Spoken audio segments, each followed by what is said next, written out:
Hello. Christmas break has been a wonderful time for everybody to catch their breaths before the 2024, the year that's hopefully will turn out to be a little bit better. And a lot of people during this time have a tradition to watch a movie together in a family setting or even by themselves. It could be Home Alone, a household favorite, or a marathon of Harry Potter movies, among others. But my choice was a little bit unorthodox. Today we are talking about Beau Is Afraid. Probably the better timing for this movie would have been a Halloween because it is a dark horror comedy or something like that, which says a lot about what is going on in the movie because something like that, this is really the big question of what the heck is happening.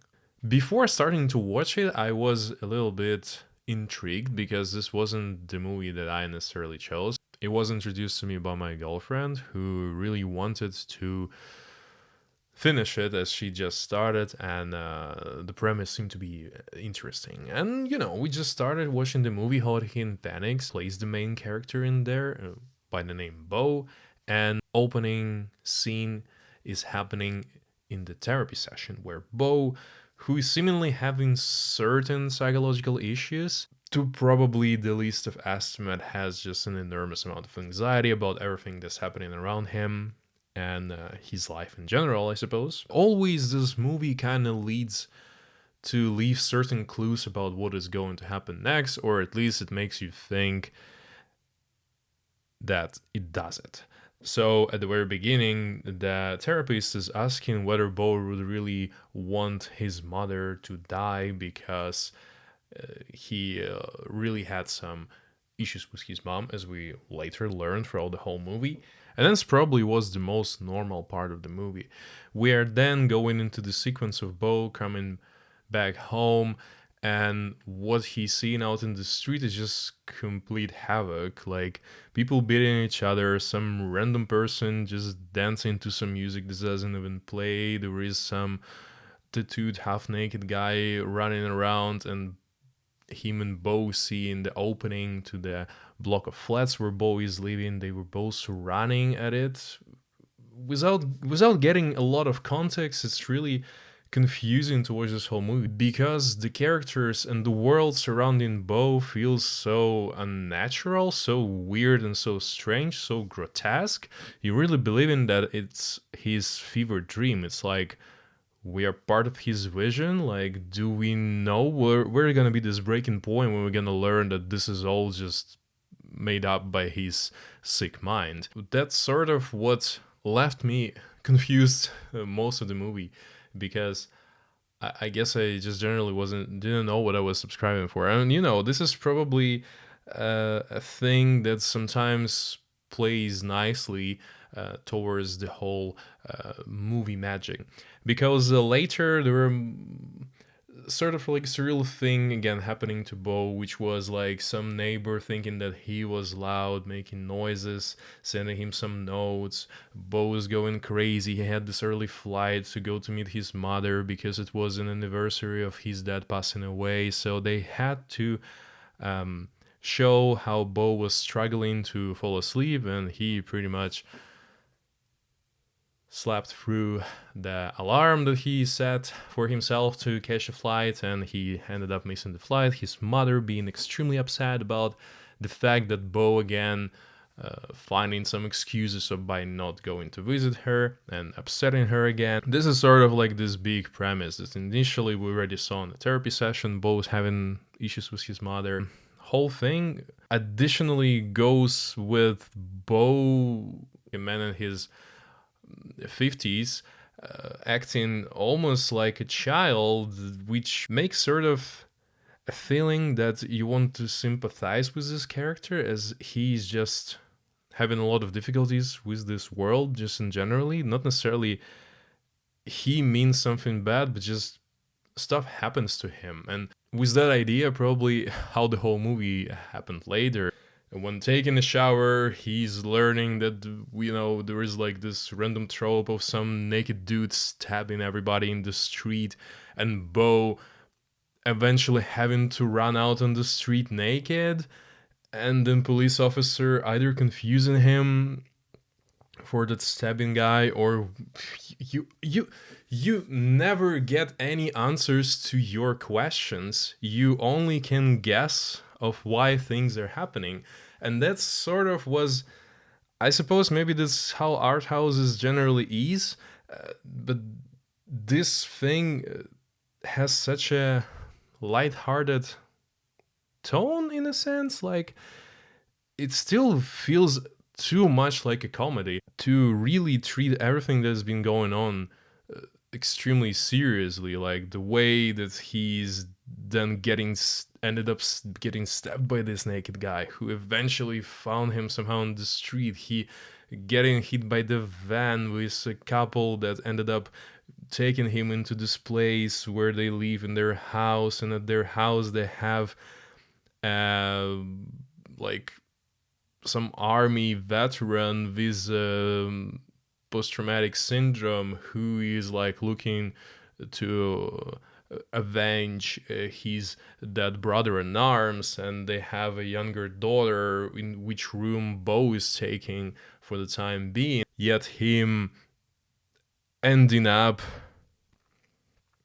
seeing on some television on the camera that sort of seeing the future of the film. It was also a real bit weird moment when he saw that the daughter would come with 2 jars of paint, would offer to drink this paint, which Beau refused. So the daughter drank the paint herself and died immediately, and then Beau had to run away.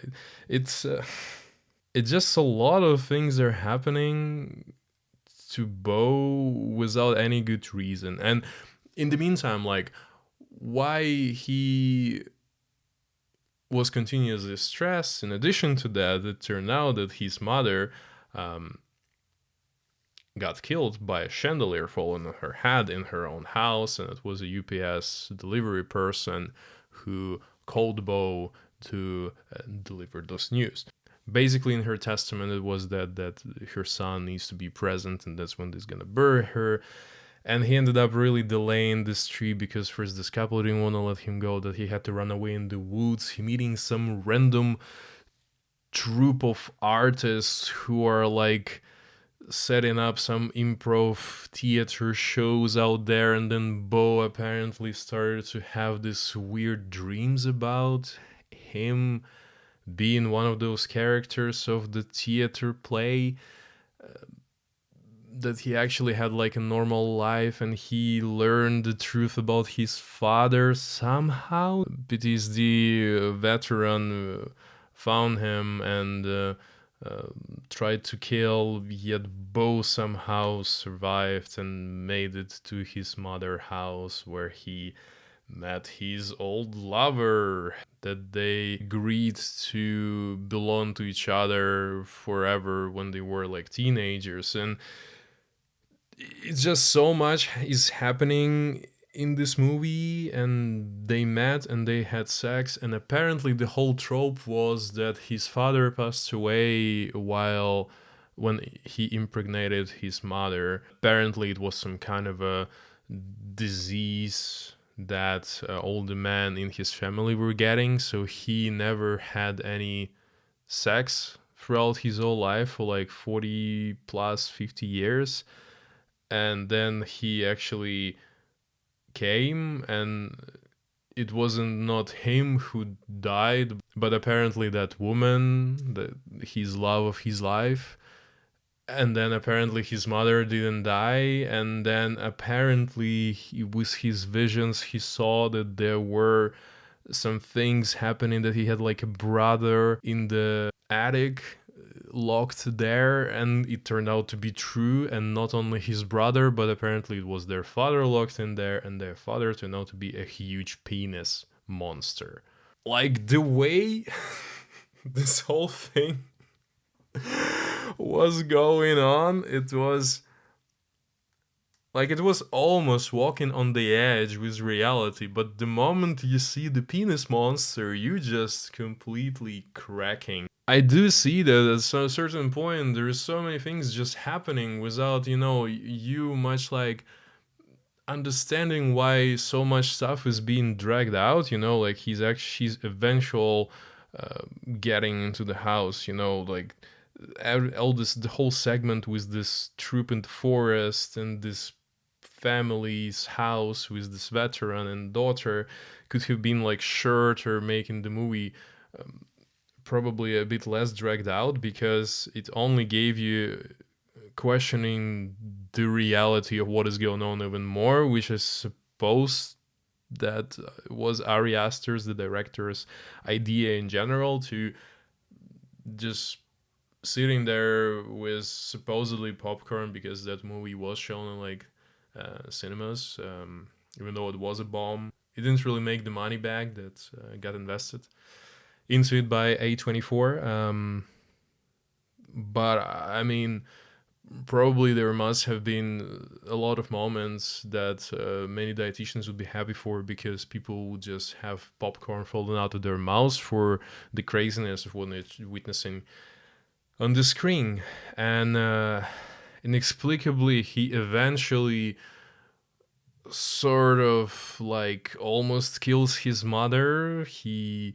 Uh, but that didn't necessarily ended up happening because he ended up going on a boat into some kind of a stadium where they did a trial for him that he eventually was a bad son and his mother was such a great mother. And then the boat on which he was just got blew up, and that was the end. Definitely not a Christmas movie. Definitely not a Christmas movie that people normally watch during the time in the family setting, but it was an interesting experience, let's put it this way. So, what was this movie actually about? Because despite it being quite confusing, it still holds some lessons, some proper story in it. I do really think that this is about the adolescence, about growing up. And the main conflict of this movie still holds between Beau and his mother, because she has been extremely manipulative at all stages of his life. Whenever he's having flashbacks about that cruise that they took when he was a teenager, or even during the actual time when the film was normally taking place, even from this really short conversation on the phone when the Beau apologetically explained what actually happened, his mother really didn't really comfort him because this is not what she wanted. And that's the biggest clash that this whole movie is really based on. Like, Beau is living in this really tiny apartment. He has his credit card declined when he was trying to like purchase a new ticket or to even buy the water at the shop. He didn't have any money. His whole life was controlled by his mother, who was paying his bills, who probably was renting that apartment for him. And what I also feel like it definitely could be her style. This apartment is in such a terrible condition in contrast to the luxurious and comforting home that his mother lives in, to push Beau much more to come back to be living with her or something. Because this is what she sort of brought up a few times, that he always tried to like escape her, that he doesn't need a mommy, or he never really paid her back all the love that she gave him, and only was thinking about himself. He pretty much accused him of being extremely egotistical and that he never was able to fulfill her expectations of how he had to express his love. And the fact that the therapy sessions that Beau has been attending were also covered by his mother. His mother was in contact with his therapist, knowing about everything that's been told about, that's been going on. There has been recordings of Beau. There has been just so much control of that mother was putting on him, trying to manipulate with his feelings, trying to prove that he has been a bad son. And that at the end of the movie, we see she was using this against him in the case to prove how great of a mother he was and how ungrateful her son is. Which is to connect all the other dots that we see, like the sequence when he was hit by the van and then ended up at Grace and Roger's house. We later learn from the Monas, from the Beau's mother house, that Roger used to or was still working for his mother. That maybe even that accident was sort of semi-planned by her, because seemingly they ended up in that neighborhood with some purpose, and perhaps this purpose was to bring Beau in a certain specific way, to put some more obstacles on his way, because despite her accusing him of not being loving enough, of him not paying attention to even when she died and passed away, because he had to legitimately delay his trip by a few days because of being run over and stabbed a few times. And the fact that, with all these grotesque obstacles, he still ended up reaching her house shows us much more that her manipulation sort of worked, but also that Beau himself is probably trying to pay a proper tribute to his mother, despite seemingly him not really liking her controlling methods, to put in the slightest, as he ends up almost choking her. And another big important thing that Beau has been learning about himself was in the forest, right in this theater, where he learned what he actually desires, that he desires also a life. He desires to have children. He desires to end this story in a happy end. And in this sequence, he was most likely following the play, putting himself in the shoes of the main character. Yet, the generational curse that he later learned wasn't really there always kept him from taking those steps. And even this made up curse was also a lie that his mother put on him. His mother, in this crazy schizophrenic idea of having her son always at her lap, was something that completely distorted the life of Beau and the life that he could have lived, because of him always being under the dome of his mother control. And that's why the end, in this sense, is most likely liberating for Beau, because it is seemingly was the only way for him to escape his mother, because even after her own death, she was still controlling him. As I already said, it's a fun movie to, if you're feeling like you want to watch the movie that will just always keep you questioning what is happening. This is definitely a great choice. Like, definitely the critics didn't necessarily love the movie, but it wasn't that bad. The ratings of it is still pretty okay, but I feel like the fact that A24, after that, not probably just after this movie, but in general, tried to now focus on a bit more mainstream type of movies, because if they invest a lot in the movie like this and they just flopping, uh, yeah, it's would be hard for them to survive. And A24 is such a great studio that you would love for them to continue on doing their art. And even though, Joaquin Phoenix is wonderful. He's wonderful playing. It's like a Joker, but always confused and anxious. So he's like not killing anyone really. He had just this one moment of rage when he started strangling his mother, but he eventually also didn't kill her. So it's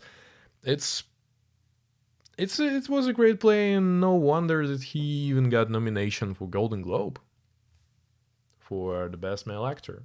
So you know that says something about his particular performance. But as I said, this is really fun but extremely confusing film for anyone to watch. And I guess anyone just need to try at certain point in their life to try a movie like Boy Is Afraid, because it is definitely an experience.